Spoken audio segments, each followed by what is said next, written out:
Hey guys, Happy New Year. It was my intentions to get these videos done last year, but that didn't happen. It's teaching me that God is patient, that love is patient, and then I have to learn to be patient. Um, If you did not watch part one and part two, go watch part one and part two so that you're not lost. I feel like I'm losing my voice, so just bear with me. I hope I don't lose it. Not on the first day of the year. That's not a good sign. But anyway, yeah, go watch part one and part two so that you're not lost. And let's get into it. So I believe that I left off on if love is the highest investment you can make, then why is it so difficult for us to give our hearts in love, right? But before I touch on that point, I wanted to clarify a point that I made in the last video of your husband being the investment. Because that can be a bit confusing, and I don't want anybody confused, okay? That doesn't mean that's your sign to go invest in a man, okay? Because it says he who finds a wife, right? Okay, not the other way around. But you only make that investment when you've already been invested in. There's an order to this operation. Because that's how God moves, right? God has already made the investment in us, and he's waiting for us to make that investment back so we can get the return on the investment. But your identity is not in a man, a marriage, or your relational status. It's in Christ, or it should be in Christ. You just can't get caught up. I think that's where a lot of us get caught up, though, sometimes. There's nothing wrong with having the desire, but you just also have to make sure you keep that in check so that you don't make it an idol and so that you don't be moving out of order, okay? All right, and we'll come back to the investment part later, just some revelation that I got on that. But going back to the question of why is it so hard for us to make that investment in love? And when love is the highest investment. And then why was it so hard? This also ties into the question, why is it so hard? Why was it so hard for me to give my heart freely when this guy had given his freely? And then why is it so hard for us to give God our heart when God has given his heart freely? And I'm going to start off with the situation that I had. So one, it was difficult for me to give my heart freely because I had my heart guarded and closed off. Like I said in the last video, nothing in, nothing out. Because of past experiences and encounters, I didn't want to get my heart hurt. And there's nothing wrong, right, with guarding your heart. But you also have to know when to let those guards down. There's a verse that says, keep your heart with all diligence, for out of it are the issues of life. There's another verse that says, guard your heart above all else. But there's a difference between guarding your heart and having walls up. You think, like I said, you also have to know when to let those guards down, but you think you're protecting yourself so you don't get hurt. But I also saw on the post it said, or video, closed hearts don't get loved. So if you decide to guard your heart and close your heart for the rest of your life, that's fine. Just know that it might not get loved. We also do that same thing with God. We have guarded our heart towards the Lord, or hardened our heart towards the Lord based off past experiences. God didn't show up like you wanted him to in whatever way that was. It's just not what you expected, and now you're mad, or you've hardened your heart towards the Lord or drifted away. I heard someone say, God is who he says he is. He's just not who people says. He's just not who people have said he was. I hope that makes sense, because it kind of didn't make sense coming out. But God is who he says he is. He's just not who people have said he was. It is all going to work out, right? It just may not work out how you want it to. And that might be a good thing, because God knows all, he sees all, and he's always working things out for the best, the good. I remember a time where I called myself being mad at God. I may have not said it out loud, but my heart was definitely saying it, because I was complaining and all this other stuff. And that was when my mother had passed, and even the years prior to that, just the situation behind everything. I feel like, it wasn't fair.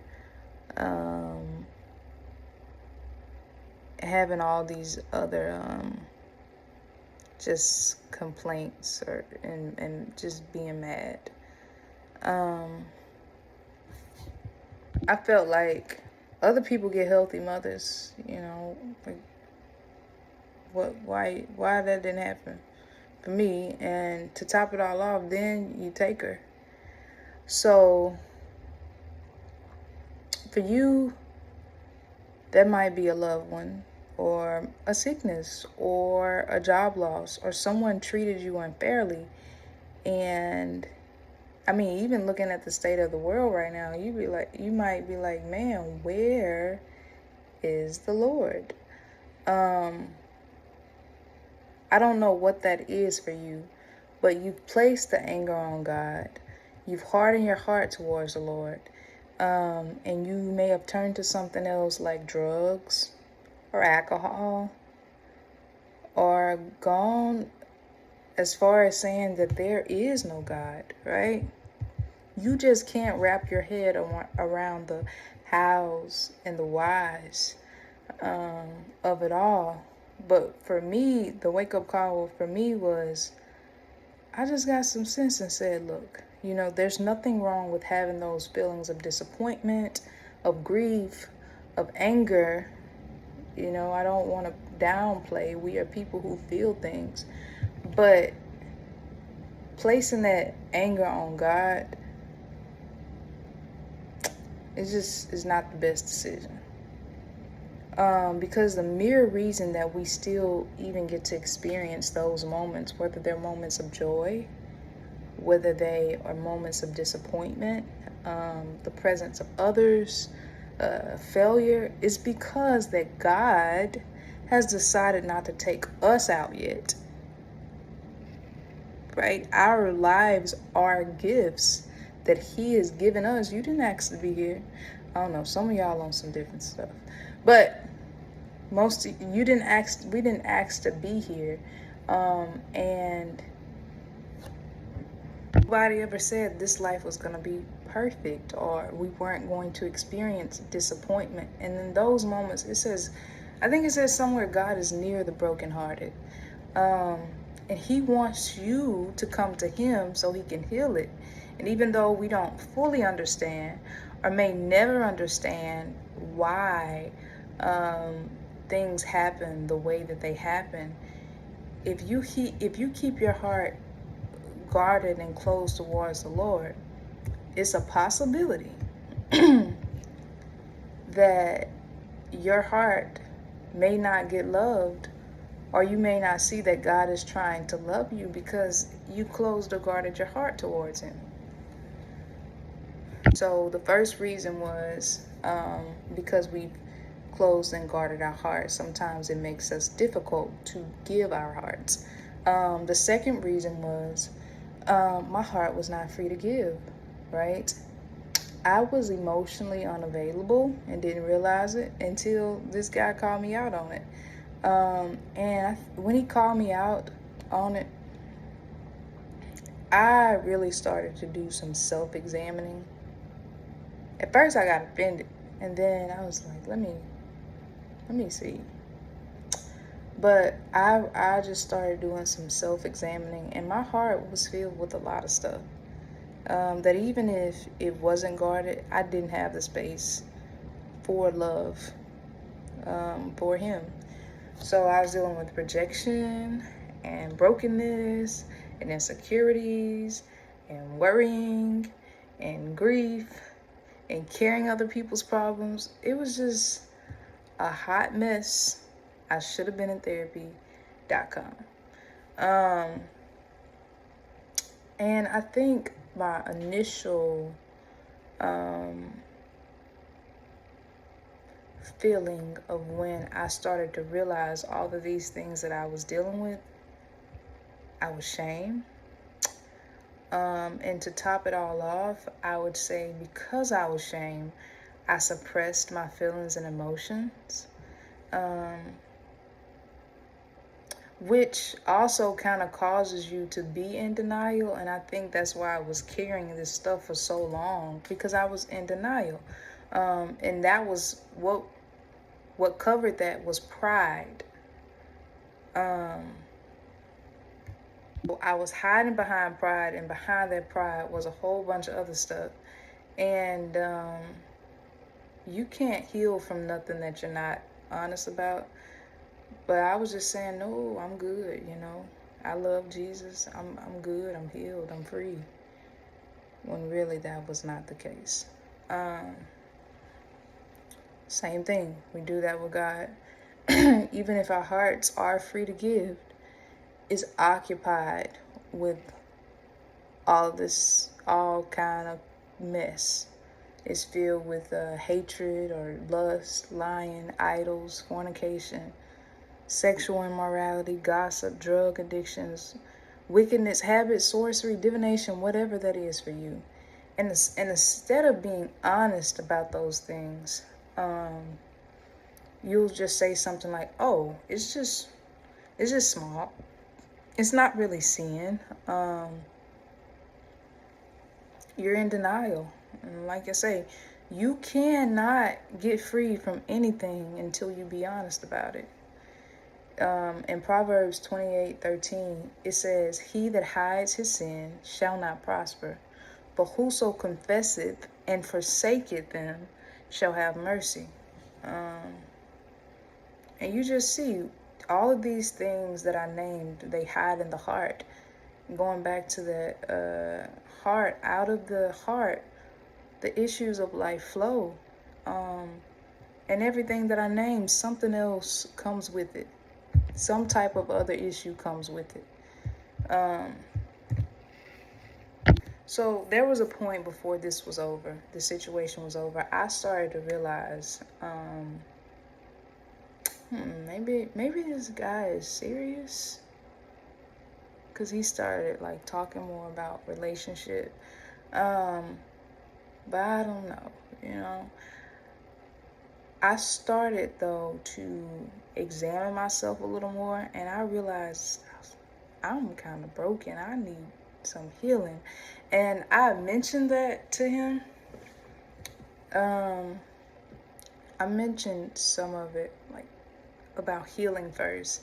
And he said something to the nature of, yeah, you do that on your own, but that's what a healthy relationship is for. And I heard him, but I wasn't listening. In my heart, like I said, that I needed to be perfect as possible first. And then I could come back maybe and revisit this. But what he was saying was, no, you don't have to be perfect. We can work through all of this if you give me your heart. And I hear people say, I've heard people say before, "Erica, I want to get close to God, but I'm dealing with all this stuff. I got all this stuff that I'm dealing with. And I need to get rid of this stuff first before I come to God. I need to be perfect first." But God is saying, no. That's what this relationship is for. So we can get rid of those things. We can work through all of that if you give me your heart. And it says, there's a verse in Romans 8:28 says, we know that all things work together for the good of them that what? Love God. Loving God takes giving your heart to them, and to them who are Lord, I messed this up. To them who are I think I just messed that up. Who are called according to his purpose. Yeah, go read Romans 28 for yourself. Okay? And then there's another verse in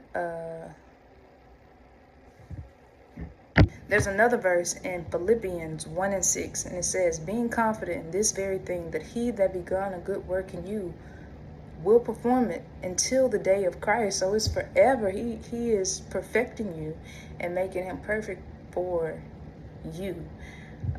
For him. Sorry. And there's one more verse in Deuteronomy 30:2-7. I'm not going to read the whole thing. You can go read it yourself. But I just want to touch on the basis of it.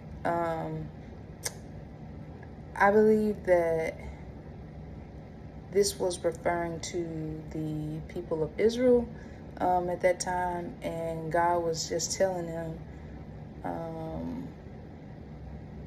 if you obey me and you listen to my words and my commands, if you love me with your heart, I will have compassion on you and help your heart to be circumcised. Like I'll help you to love me. So you don't have to be perfect. That's what this relationship is for, right? And we're gonna leave off with this point. If perfection is clearly not what was needed for this situation to work, and God is not wanting our perfection first, why do we feel the need to be perfect? We're going to leave it right there, and I'm going to come back.